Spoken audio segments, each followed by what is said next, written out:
বাংলাদেশের নদী ও পানি ব্যবস্থাপনার উন্নয়নে চীনের কাছ থেকে ৫০ বছরের মাস্টার প্ল্যান চেয়েছেন প্রধান উপদেষ্টা ডক্টর মোহাম্মদ ইউনূস। শুক্রবার বেইজিংয়ে চীনের পানি সম্পদ মন্ত্রী লি গুইং এর সঙ্গে বৈঠকের সময় তিনি এই আহ্বান জানান।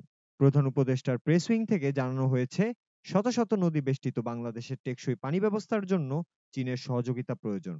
বিশেষ করে তিস্তা নদীর ব্যবস্থাপনা এবং ঢাকার আশেপাশের নদীগুলোর দূষণ রোধে সহায়তা চেয়েছেন তিনি।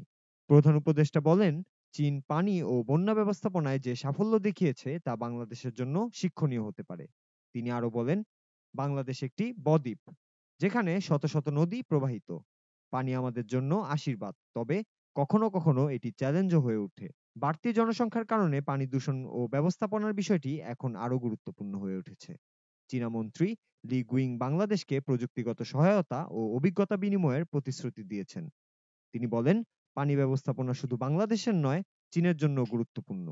আমরা একসঙ্গে কাজ করতে প্রস্তুত। উল্লেখ্য, দায়িত্ব গ্রহণের পর এটি ডক্টর ইউনূসের প্রথম দ্বিপাক্ষিক সফর। সফরে তিনি চীনের নেতাদের সঙ্গে পারস্পরিক সহযোগিতা বৃদ্ধির বিষয়ে আলোচনা করেছেন।